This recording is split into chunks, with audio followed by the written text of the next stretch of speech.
अस्सलामुअलैकुम नाजरीन, मैं हूं Mohammad Usman. Astrologer Usman YouTube channel पे नाजरीन को खुश आमदीद। नाजरीन, इस वक्त आईसीसी वर्ल्ड कप चल रहा है जिसमें कुछ मैचेस हो भी चुके हैं, जिसमें 20 टीमें हिस्सा ले रही हैं। तो इस जो टीमें हैं इनमें कुछ नई टीमें भी क्वालिफाई करके आई हैं। तो इस वजह से मैंने कुछ प्रेडिक्शन की हैं जो पहले तो कुछ सही हुई हैं तो कुछ फेल भी हुई हैं। तो लोग दोस्त हमारे जो हैं वो कमेंट करते हैं कि भाई आप गलत प्रेडिक्शन क्यों करते हो। तो इसका जवाब ये है कि हम प्रेडिक्शन जो करते हैं किसी खिलाड़ी को या उनके टैलेंट को देख के नहीं करते, क्योंकि मैं जानता नहीं हूँ ये क्रिकेट का जो दाव पेज है या फन है ये मैं ही नहीं जानता। हम तो भाई अपने हिसाब से उनके सितारों को देखते हैं कि भाई किसका पलड़ा भारी होगा। तो मुकाबले का मतलब ये होता है कि दो, जब भी चाहे क्रिकेट हो, कुश्ती हो, जो भी मुकाबला हो, फुटबॉल हो, तो अगर उसमें दो टीमें जब मुकाबले में आती हैं तो उनका पहले तो तवाज़ुन देखें कि भाई जो भी मुकाबला होगा तो उसमें ताकत का, टैलेंट का, दाव पेच का, कारीगरी का, हर यानी कि तरफ से उसमें टैलेंट तो ज़रूर होना चाहिए। ऐसा नहीं है कि भाई बूढ़ा आदमी किसी 30 साल से पंगा लूँ क्योंकि मेरा सितारा बुलंद है। तो ऐसा तो नहीं है कि मैं जीत जाऊंगा, ऐसा नहीं है। जैसे देखो कि 9 तारीख को जो इंडिया और पाकिस्तान का मैच हुआ था, तो हमारे हिसाब से तो पल्ला तो दोनों का बरोबर लग रहा था, लेकिन फिर भी हार जीत का फैसला करना था। तो हमें हमारे हिसाब से यही लगा कि इंडिया ही जीतेगा।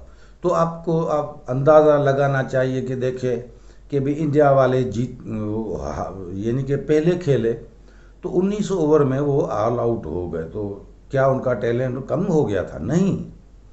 लेकिन जब पाकिस्तान खेला तो वो 20 ओवर में भी वो 119 रन से चेज नहीं कर सका। तो इसमें कुछ न कुछ वजह बनते, क्योंकि तो टीमें तो बरोबर थी, टैलेंट भी थे, उनके भी बॉलर अच्छे थे, इनके भी बॉलर अच्छे थे। तो दोनों बॉलरों ने, जैसे पाकिस्तान के बॉलरों ने पहले रोहित शर्मा सेंचुरी भी बना था, कि आउट नहीं हुआ, विराट कोहली आउट नहीं हुआ, हो गए, क्योंकि बॉलरों ने उनको आउट कर दिया। तो वैसे इंडिया के बॉलरों ने भी पाकिस्तान की टीम को कैसे धोया?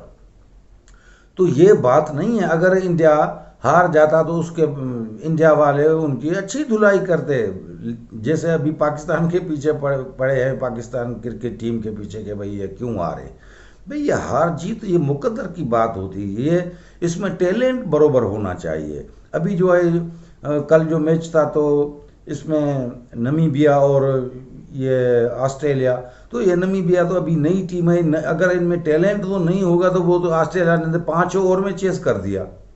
तो इसका मतलब ये नहीं है कि भाई हमने तो भाई उनके सितारों के हिसाब से बात की, हमें क्या पता कि उनके पास जो है अगर टैलेंटेड खिलाड़ी नहीं है तो लाजमी हमारी प्रिडिक्शन भी गलत हो सकती है। ये कोई ऐसा नहीं है कि हम जिसकी प्रिडिक्शन करते हैं तो वो ही जीतेगा, ऐसा नहीं है। हम अपने हिसाब से, सितारों के हिसाब से देखते हैं कि भाई किसका पलड़ा भारी है, क्योंकि हम तो टीमों को बराबर देखते हैं कि भाई हम हर कोई कोशिश करता है, प्रैक्टिस करता है, क्योंकि ये खेल है, इसमें भी टैलेंट होना चाहिए, दाव पेच की पता होना चाहिए। कि ऐसा नहीं, मैं भी देखता हूँ, अगर देख के मैं भी कहूँगा कि भाई ये बाल इसको मैं मारूंगा तो हर बाल पे छक्के तो होते हैं, लेकिन हर बाल पे छक्का नहीं होता। आउट भी होते हैं लेकिन हर बाल पे कोई आउट नहीं होता। कभी 1 बनता है, कभी 2 बनते हैं, कभी 50 भी बना लेते हैं, कभी सेंचुरी बना लेते हैं, कभी वो 0 पे आउट भी हो जाते हैं। तो इसका मतलब ये नहीं है कि उनका टैलेंट नहीं है, टैलेंट भी है, लेकिन आगे वाले भी टैलेंट वाले होते हैं। फिर देखना ये होता है कि भाई कौन जीतेगा कौन हारेगा। तो इसलिए आज मैं ये वीडियो सिर्फ इसलिए दोस्तों के लिए बना रहा हूँ कि भाई ये हम बात जो करते हैं वो खिलाड़ियों को देख के नहीं करते हैं कि इनके पास कौन से खिलाड़ी हैं सेंचुरियाँ बनाने वाले हैं तो यही जीतेगा। अगर ऐसा होता तो भाई हर एक ही टीम ताकतवर हो जाती तो सारों को ढेर कर देती, ऐसा नहीं है। तो जैसे ये मैंने मिसाल दिया, तो ऐसे ही हम प्रिडिक्शन जो करते हैं तो सितारों के हिसाब से और उनके हिसाब देखते हैं कि भाई किसका पलड़ा भारी है। अगर उनमें टैलेंट हो, अगर ना हो तो फिर प्रिडिक्शन हमारी गलत भी हो सकती है, इसमें कोई शक नहीं है। क्योंकि हम जो प्रिडिक्शन करते हैं तो इसलिए थोड़ी कहते हैं, हमने कभी नहीं कहा कि भाई वही जीतेगा। हम तो भाई अंदाजे से सितारों के हिसाब से बात करते हैं। तो इसमें अगर दोस्त नाराज़ ना हो, क्योंकि कमेंट भी करते हैं, प्यार भी करते हैं, तो जो प्रिडिक्शन सही हो जाती है तो माशाल्लाह वो अच्छे कमेंट भी करते हैं। अगर फेल हो जाती है तो वो भी कमेंट करते हैं, तो मुझे उस पर भी नाराज़गी नहीं होती। क्योंकि भाई प्रिडिक्शन होती है भाई, आगे का इल्म जो है भाई, तकदीर का फैसला जो है वो तो अल्लाह के हाथ में है भाई, हार जीत किसकी तकदीर में है। लेकिन उसके ऊपर भी हम अंदाजे से सितारों के हिसाब से जो है हम बात करते हैं। तो नाजरीन, इस वक्त वर्ल्ड कप में बहुत सारी नई टीमें जो आई हैं, तो उनका हो सकता है भाई उस वक्त कुछ सितारा साथ दे गया हो, वो क्वालिफाई कर चुके हैं, लेकिन उनमें टैलेंट अभी तक इतना नहीं है, तो वो आगे जो है वो सुपर 8 में वो दाखिल नहीं हो सकेंगी। तो अब पता चलेगा कि सुपर 8 में कौन सी टीमें आने वाली हैं। क्योंकि पहले भी आप लोग जानते हैं, मैं तो इतना क्रिकेट नहीं जानता कि भाई इसके दाव पेच क्या होते हैं, लेकिन जो इसके जानने वाले हैं, खेलने वाले हैं नौजवान हजरात, उनको तो पता भी है कि पहले भी कई जो टीमें, ऑस्ट्रेलिया है, वेस्ट इंडीज़ है, न्यूजीलैंड है, पाकिस्तान है, इंडिया है, बहुत सारी टीमें जो हैं, इंग्लैंड है, ये जो टीमें हैं ये पॉपुलर टीमें हैं, ताकतवर टीमें हैं और बहुत अरसे से खेल रही हैं। बहुत दफ़ा हर टीम ने वर्ल्ड कप भी जीते हैं। तो आगे जाके जो है वो पहले वाले रिटायर हो गए तो दूसरा है, तो वो टैलेंट को आगे लाते हैं। ऐसा नहीं है कि भाई, हाँ सुना है कि भाई कभी कभी इसमें बुक्की लगती है, पता नहीं कंप्रोमाइज़ भी हो जाते हैं। भाई वो होने दो, हम तो अपने हिसाब से बात करेंगे। अगर वो कंप्रोमाइज़ करे क्या क्या भी करे, हमें क्या पता, हम तो उस पर तज्जिया या एनालाइज नहीं करेंगे। लेकिन बात जो चल रही है तो टैलेंट की चल रही है, तो हम उस पर बात करते हैं। तो इस वक्त जो है, जैसे अभी ऑस्ट्रेलिया ने उसको छठे ओवर में ही फारिग कर दिया नामीबिया को, क्योंकि वो नई टीम थी। जैसे नेपाल है वो भी नई टीम है, ओमान है, नई टीमें हैं।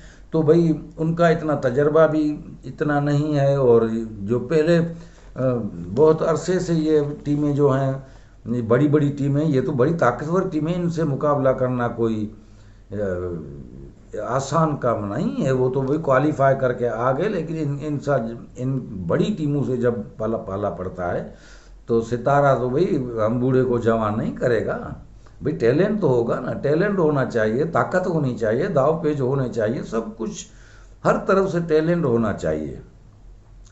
तो हर चीज़ का ख्याल करना चाहिए कि भाई किस में कितना टैलेंट है। खैर, सुपर 8 में तो वही ताकतवर जो होंगी वो खुद ही आप लोगों को पता चल जाएगा।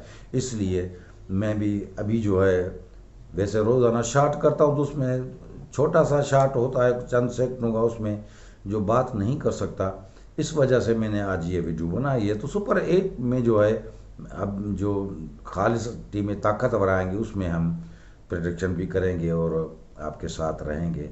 अगर आपका साथ और प्यार रहेगा तो हम भी आपका साथ रहेंगे और अगर आप साथ देंगे तो हमारी भी दिलजोई हो जाएगी। तो नाजरीन, कल 13 जून को 2 मैचेस होंगे। पहला मैच वेस्ट इंडीज़ और न्यूजीलैंड के दरमियान जो मुकाबला होगा, और दूसरा मैच बांग्लादेश और नीदरलैंड में होगा। तो हमारी प्रेडिक्शन के मुताबिक जो पहला मैच है वेस्ट इंडीज़ और न्यूजीलैंड के दरमियान, तो उसमें हमारी प्रेडिक्शन के मुताबिक जो है न्यूजीलैंड ही जीतेगा। और दूसरा मैच जो है बांग्लादेश और नीदरलैंड में, तो हमारी प्रेडिक्शन के मुताबिक तो नीदरलैंड जीतेगा। तो नाजरीन, इंशाल्लाह आगे सुपर 8 में जो है जो मैचेस होंगे उसमें फिर इस प्रेडिक्शन के साथ आपके साथ हाज़िर होंगे। तो नाजरीन, एस्ट्रोलॉजर उस्मान यूट्यूब चैनल को सब्सक्राइब करें और बेल आइकन को भी दबाएं ताकि हमारी हर वीडियो आप तक पहुंचती रहे। तो नाजरीन, मिलते हैं अगली वीडियो में। खुदा हाफिज़।